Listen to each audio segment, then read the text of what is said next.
بسم اللہ الرحمن الرحیم۔ السلام علیکم۔ ذوالقرنین علیہ السلام کا نام سکندر ہے۔ یہ حضرت خضر علیہ السلام کے خالہ زاد بھائی ہیں۔ حضرت خضر علیہ السلام ان کے وزیر اور جنگلوں میں علم بردار رہے۔ یہ حضرت سام بن نوح علیہ السلام کی اولاد میں سے ہیں اور یہ ایک بڑھیا کے اکلوتے فرزند ہیں۔ حضرت ذوالقرنین نے حضرت ابراہیم علیہ السلام کے دستے حق پرست پر اسلام قبول کر کے مدتوں ان کی صحبت میں رہے اور حضرت ابراہیم علیہ السلام نے ان کو کچھ وصیتیں فرمائیں۔ صحیح قول یہی ہے کہ یہ نبی نہیں بلکہ ایک بندے صالح ہیں۔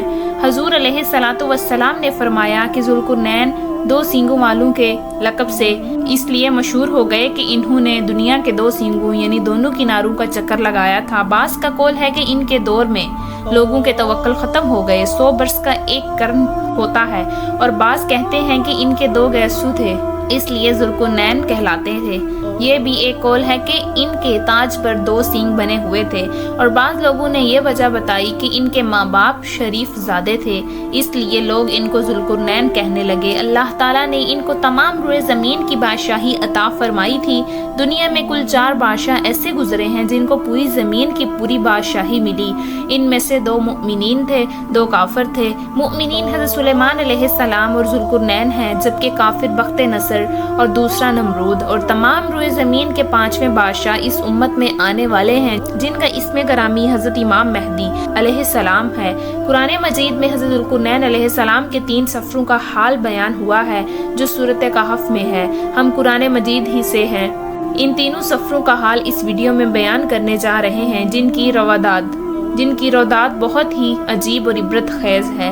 حضرت ذوالقرنین نے پرانی کتابوں میں پڑھا تھا کہ سام بن نوح علیہ السلام کی اولاد میں سے ایک شخص آب حیات کے چشمے سے پانی پی لے گا تو اس کو موت نہیں آئے گی، اس لیے حضرت ذوالقرنین نے مغرب کا سفر کیا۔ آپ کے ساتھ حضرت خضر علیہ السلام بھی تھے۔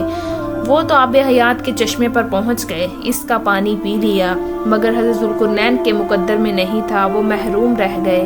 اس سفر میں آپ مغرب کی جانب روانہ ہوئے تو جہاں تک آبادی کا نام و نشان تھا وہ سب منزلیں طے کر کے آپ ایک ایسے مقام پر پہنچے کہ انہیں سورج غروب کے وقت ایسا نظر آیا کہ وہ ایک سیاہ چشمے میں ڈوب رہا ہے، جیسا کہ سمندری سفر کرنے والوں کو آفتاب سمندر کالے پانی میں ڈوبتا نظر آتا ہے۔ وہاں ان کو ایک ایسی قوم ملی جو جانوروں کی کھال پہنے ہوئے تھی، اس کے سوا کوئی دوسرا لباس ان کے بدن پر نہیں تھا، اور دریائی مردہ جانوروں کے سوا ان کی غذا کا کوئی دوسرا سامان نہیں تھا۔ یہ قوم ناسک کہلاتی تھی۔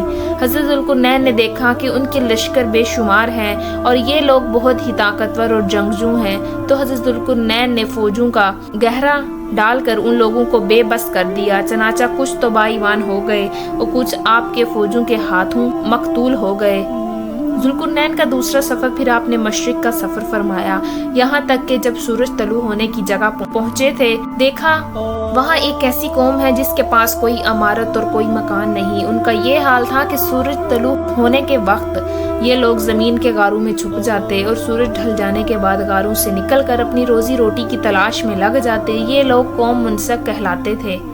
حضرت ذوالقرنین نے ان لوگوں کے مقابلے میں بھی لشکر آرائی کی، اور جو لوگ ایمان لائے ان کے ساتھ بہترین سلوک کیا، اور جو اپنے کفر پر پڑے رہے ان کو آپ نے تہ کر دیا۔ حضرت ذوالقرنین کا تیسرا سفر پھر آپ نے شمال کی جانب سفر کیا، یہاں تک کہ صدیے یعنی 2 پہاڑوں کے درمیان میں پہنچے تو وہاں کی آبادی عجیب و غریب زبان کی تھی۔ ان لوگوں کے ساتھ اشاروں سے ہم شکل بات چیت کی جا سکتی تھی۔ ان لوگوں نے حضرت ذوالقرنین سے یاجوج ماجوج کے مظالم کی شکایت کی اور آپ کی مدد کے طالب ہوئے۔ یاجوج ماجوج سام بن نوح علیہ السلام کی اولاد میں سے ایک فسادی گروہ ہے اور ان لوگوں کی تعداد بہت ہی زیادہ ہے۔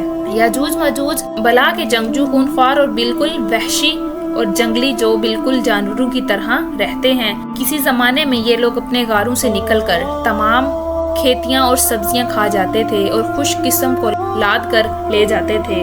آدمی اور جنگلی جانوروں یہاں تک کہ سانپ، بچھو، گرگٹ اور ہر چھوٹے بڑے جانور کو کھا جاتے تھے۔